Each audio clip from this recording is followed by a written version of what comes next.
Hi, welcome to Vijay's info. இன்னைக்கு நம்ம Kerala special பழம்பொரி செய்ய போகிறோம். இதுக்கு நல்ல நேந்திரம் பழம் பாருங்கள் எவ்வளோ அழகாக இருக்குதுன்னு. இது கேரளாலேருந்து நான் இந்த கிழங்கை கொண்டு வந்து நம்ம வீட்டில் விளைச்ச வச்சது. செம்மையாக இருக்கும். இங்கே தமிழ்நாட்டிலையும் விளையுது, ஆனால் இவ்வளோ டேஸ்ட் இருக்காது. திருச்சிலேருந்து வர பழம்லாம் அவ்வளோவா டேஸ்ட் இருக்காது. இது உங்களுக்கு நல்ல டேஸ்ட்டாகவும் இருக்கும். நல்ல திலகாத்து நல்லா பாருங்கள் எவ்வளோ தான் விளைஞ்சிருக்குதுன்னு. நல்ல விளையும். இதை வச்சு நம்ம ஒரு பழம் பொரி செய்வோம். இதுக்கு தேவையான பொருட்கள் வந்து மைதா, ஒரு 5 ஸ்பூன் மைதா எடுத்துக்கிறேன்.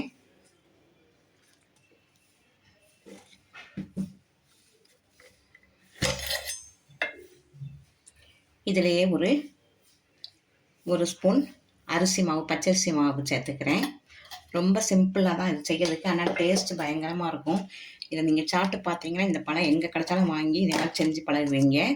கொஞ்சம் ஆப்ப சோடா, ஒரு 1/4 ஸ்பூன் கூட இல்லை, கொஞ்சமாக ஆப்ப சோடா,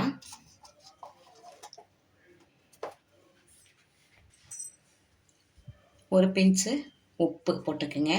இதை நம்ம இப்போ தண்ணி விட்டு கொஞ்சம் நல்லா கெட்டியாக கரைச்சிக்குவோம். பஜ்ஜி மாவு பதத்துக்கு கரைச்சிக்கலாம்.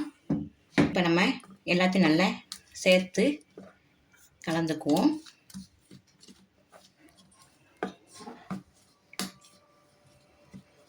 இப்போ கொஞ்சம் கொஞ்சமாக தண்ணி விட்டு பஜ்ஜி மாவு பதத்துக்கு கலந்துக்கலாம். கொஞ்சமாக தண்ணி விடுங்க ஃபஸ்ட்டு, இல்லாட்டா கெட்டி ஆயிரும்.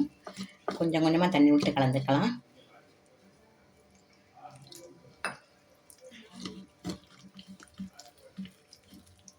இதை நீங்கள் கலர் பொடி சேர்த்தாலும் நல்லா தான் இருக்கும். நான் கலர் பொடிலாம் ஒன்றும் சேர்க்கலை.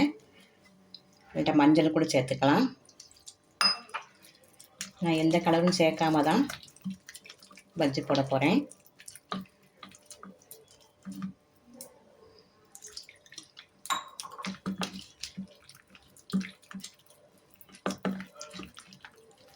இதை அப்படியே நல்லா கலக்கி ஒரு 2 மணி நேரம் 3 மணி நேரம் நல்லா அப்படியே வச்சுருவோம்.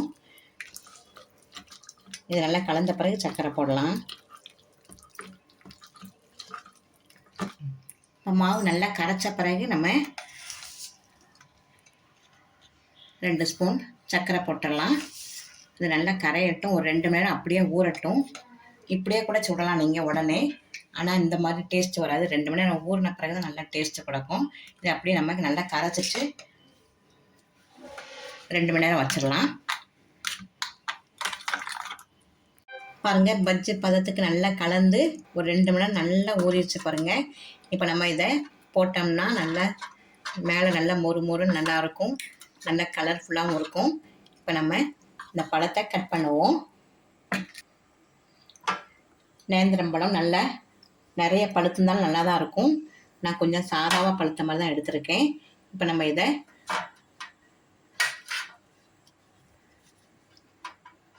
தோல் கட் பண்ணிடலாம்.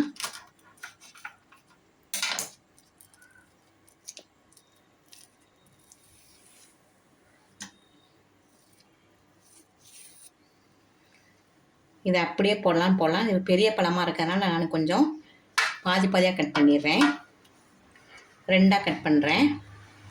2ஆக கட் பண்ணிவிட்டு இதை ஒரு 3 சைஸாக கட் பண்ணிடலாம். ரொம்ப பெருசு பழம்.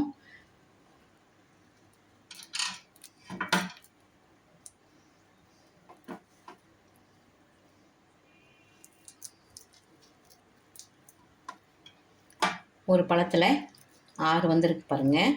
நல்ல பெரிய பழமாக இருக்கிறதுனால இதையும் கூட கொஞ்சம் கட் பண்ணிடலான்னு நினைக்கிறேன்.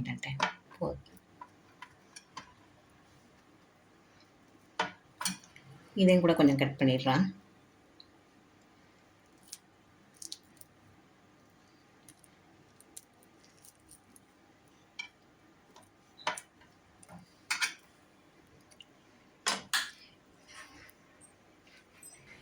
இப்போ ஒரு கடாயில் நல்லா எண்ணெய் வச்சுருக்கேன். எந்த ரீஃபைண்ட் ஆயிலும் சரி, தேங்காய் எண்ணெய்னாலும் சரி, நீங்கள் நல்லா கொஞ்சம் சூடு பண்ணி வச்சுக்குவோம்.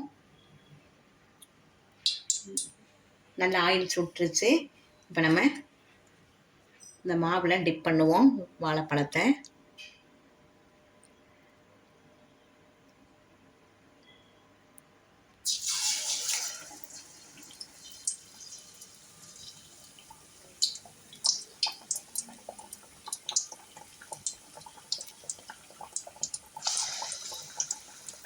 அடுப்பு கொஞ்சம் நிதானமாக வச்சுக்கலாம்.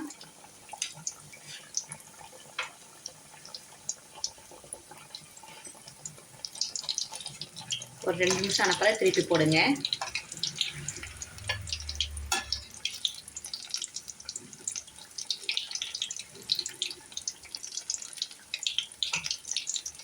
நல்ல ப்ரௌனிஷ் கலர் ஆகிறனால பொரிச்சு எடுத்துடலாம். பாருங்கள், இந்த ஓசையெல்லாம் அடங்கினப்பறம் நம்ம எடுக்கலாம். நம்ம கலர் பொடி எதுவுமே நம்ம சேர்க்கலை. கடையிலலாம் வாங்கினா கொஞ்சம் மஞ்சள் பொடியாவது ஒரு கேசரி பொடியாவது சேர்த்து கலர்ஃபுல்லாக வச்சுருப்பாங்க. நான் எந்த கலருமே சேர்க்கலை, நேச்சுரலாகவே இருக்கு பாருங்கள். இந்த ஓசை அடங்கினப்பறம் நம்ம எடுத்துடலாம். அசத்தலான பழம்பொடி ரெடி ஆகிடுச்சு பாருங்கள். சூப்பராக இருக்குது இந்த பழம்பொடி, நல்லா டேஸ்ட்டாகவும் இருக்கும். இதுக்கு நம்ம கொஞ்சம் சுகர் தேவைன்னா கொஞ்சம் ஹனியை விட்டுக்குங்க.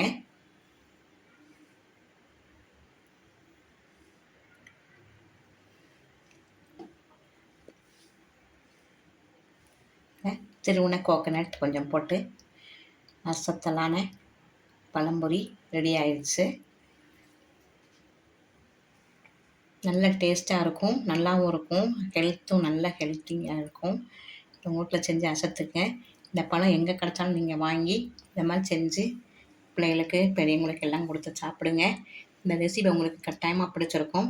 பிடிச்சிருந்தா லைக் பண்ணுங்கள், ஷேர் பண்ணுங்கள், சப்ஸ்கிரைப் பண்ணுங்கள், பெல் ஐக்கானை தட்டி விடுங்க. மற்றும் ஒரு நல்ல ரெசிபி உங்களை சந்திக்கிறேன். பாய்.